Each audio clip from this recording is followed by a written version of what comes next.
Hey everyone, welcome to my channel. तो आज हम एक मिस्ट्री थ्रिलर मूवी के बारे में बात करेंगे जिसका नाम है सीक्रेट्स इन द डेजर्ट। कहानी की शुरुआत होती है एक सुनसान इलाके से, जहां एक खाली गैस स्टेशन पे एक कार आकर रुकती है और हम मिलते हैं लूसी नाम की लड़की से। उसकी कार की गैस ख़त्म हो रही थी तो वो मशीन ट्राई करती है, मगर गैस मशीन काम नहीं कर रही थी। वो बगल के कैफ़े में भी चेक करती है, मगर वो भी बंद था और आसपास कोई नहीं था। जब वो वापस आके अपनी कार को देखती है तो उसकी कार का डोर ओपन था। वो जैसे ही उसे बंद करती है, अचानक एक लड़की उसके सामने आ जाती है और वो उससे मदद मांगती है। अब यहाँ से सीन शिफ्ट होता है 9 घंटे पहले का। हम उसी लड़की को देखते हैं जो मदद मांग रही थी, मगर इस वक्त वो बिल्कुल ठीक है। फिर ऐसा क्या हुआ इन 9 घंटों में जो उसे मदद मांगनी पड़ गई? खैर, इसका जवाब हमें आगे मिलेगा। उसका नाम चार्ली होता है और वो अपने फियांसे एडन के साथ अपने डैड के फ्यूनरल पे जा रही थी। चार्ली थोड़ी उदास होती है क्योंकि उसके मॉम के डेथ के बाद उसने भी अपने डैड को अकेला छोड़ दिया और वो उनके आखिरी वक्त में भी उनके साथ नहीं थी। तो एडन उसे समझाता है कि तुमने इतनी मेहनत की और तुमने इतनी अच्छी जॉब मिली है, तुम्हारे डैड होते तो पक्का तुम पे प्राउड फील करते। और वो ये सब बात कर ही रहे थे कि अचानक एक ट्रक उनके सामने आ जाती है और वो बाल बाल बचते हैं। तो चार्ली डिसाइड करती है कि सामने ही किसी गैस स्टेशन पे रुकने का। कार की बैटरी भी ख़त्म होने वाली थी और वो थोड़ा रेस्ट भी कर लेंगे।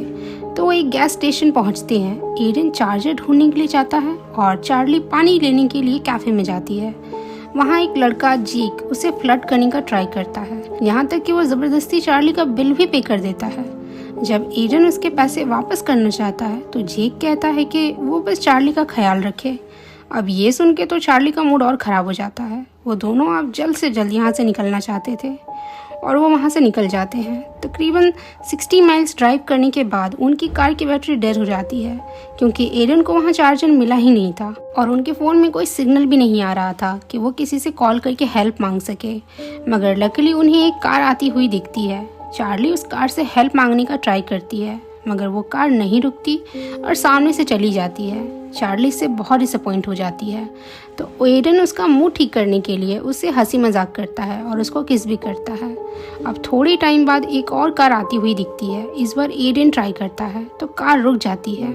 उस कार से एक पमीला नाम की औरत निकलती है और उनकी हेल्प करने को तैयार हो जाती है और किसी पास के मैकेनिक को कॉल करके बुलाती है, मगर मैकेनिक के आने में अभी 1 घंटा लगेगा।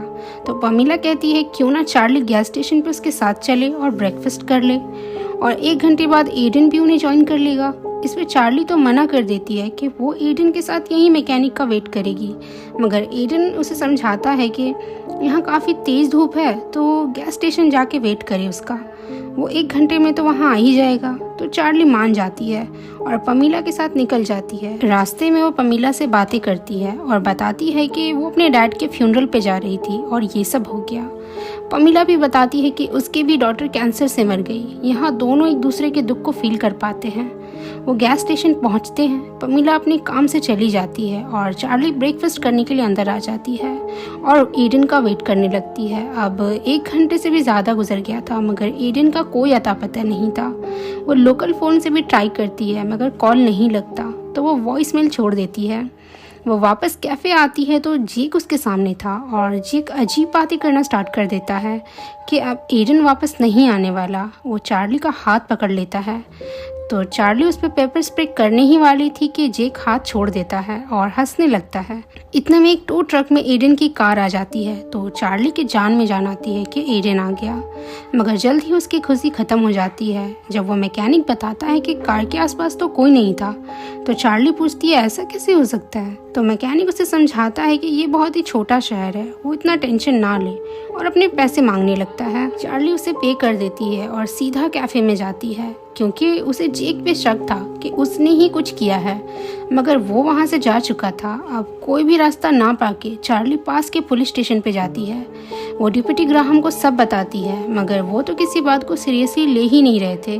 वो जेक की कंप्लेन भी करती है, मगर डिप्टी ग्राहम कहते हैं कि वो उसे जानते हैं, वो एक अच्छा लड़का है। मगर चार्ली के बहुत फोर्स करने पे वो उसके साथ उसी स्पॉट पे जाते हैं जहाँ वो लोग थे। चार्ली के काफ़ी ढूंढने पे उसे एडन के ईयरबड्स मिलते हैं, मतलब सच में उसके साथ कुछ गलत हुआ है। इतने में उन्हें एक गन शॉट की आवाज़ आती है, मगर वो तो एक शिकारी की गन की आवाज़ थी।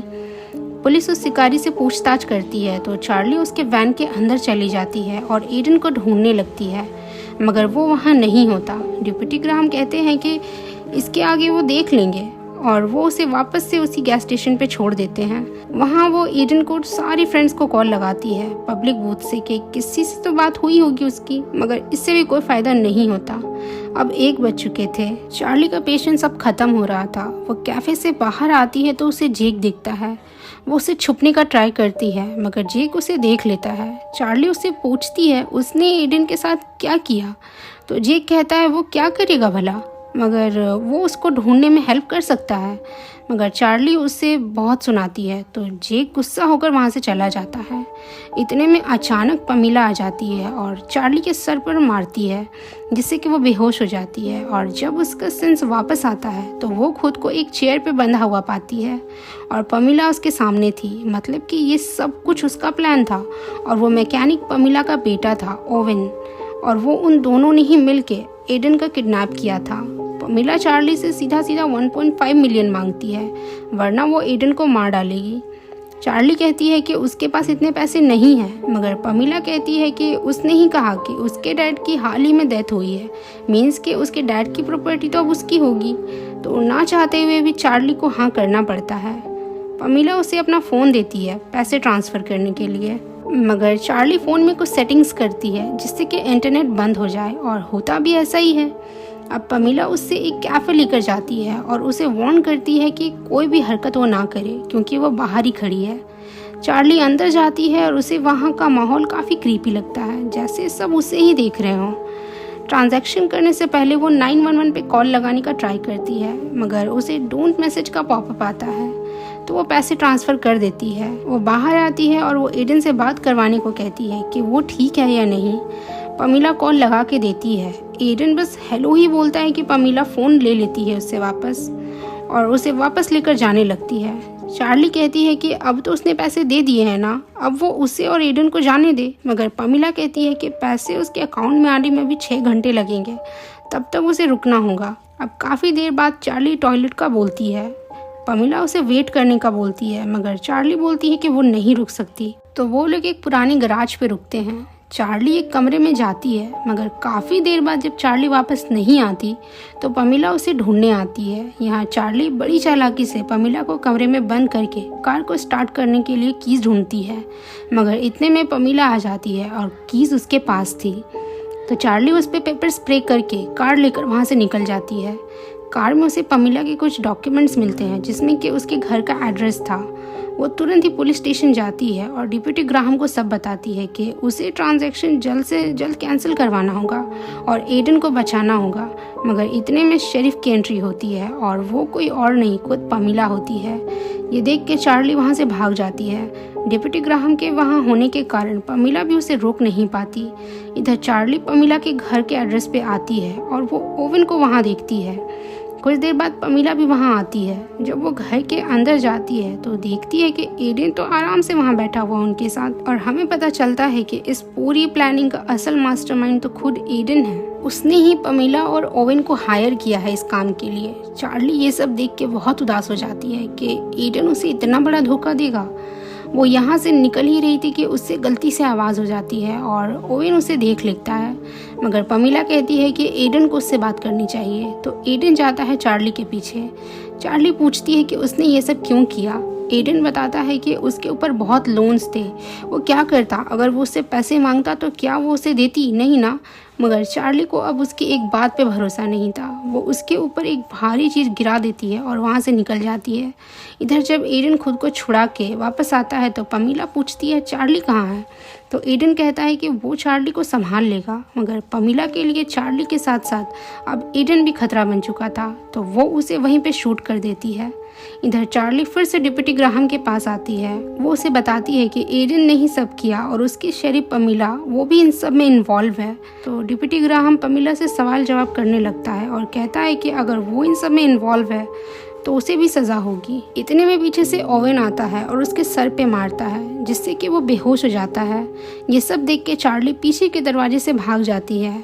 गैस स्टेशन पास ही में था तो वो वहाँ जाती है किसी से हेल्प मांगने के लिए, मगर अब शाम हो चली थी तो सभी लोग घर जा चुके थे और वो गैस स्टेशन भी बंद हो चुका था। चार्ली वहाँ उसी लड़की लूसी को देखती है जिसे हमने मूवी के स्टार्ट में देखा था। वो उससे हेल्प मांगती है मगर लूसी बिना उसकी एक बात भी सुने वहाँ से निकल जाती है। तो चार्ली को कोई भी रास्ता ना पाकर कैफ़े का दरवाज़ा तोड़ देती है और 911 पे कॉल लगाने का ट्राई करती है, मगर वहाँ भी कॉल शेरिफ को ट्रांसफ़र कर दिया जाता है और थोड़ी देर में वहाँ ओवन भी आ जाता है। तो चार्ली उसे एक बड़े कैन से मार के बेहोश कर देती है, मगर पमीला अभी भी उसके पीछा कर रही थी। चार्ली उस पर जंक यार्ड का सामान गिरा देती है, मगर वो ऊपर देखती है कि एक कार पमीला के ऊपर आकर गिरती है और वो वहीं पे मारी जाती है। अब सीन शिफ्ट होता है जहां हम चार्ली को एक हॉस्पिटल में देखते हैं। डिप्टी ग्राहम आकर उसे बताते हैं कि एडन मर चुका है और ओवन को लंबी सज़ा होगी, इसका वो पूरा ध्यान रखेंगे। यहाँ से चार्ली अपने होम टाउन जाती है अपने फादर की फ्यूनरल सेरेमनी में और अपने फादर को याद करती है। देन यहाँ ये मूवी एंड हो जाती है। मुझे तो मूवी ठीक ठाक लगी, हालांकि मूवी में काफ़ी सारे प्लॉट होल्स हैं, फिर भी वन टाइम वॉच के लिए परफेक्ट है। सो अगर आपको मेरी एक्सप्लेनेशन पसंद आई हो तो प्लीज़ लाइक दिस वीडियो और ऐसे ही और मूवीज़ के लिए मेरे चैनल को सब्सक्राइब करें। Thank you so much for watching. मिलते हैं किसी और अच्छी मूवी के साथ, तब तक के लिए टेक केयर।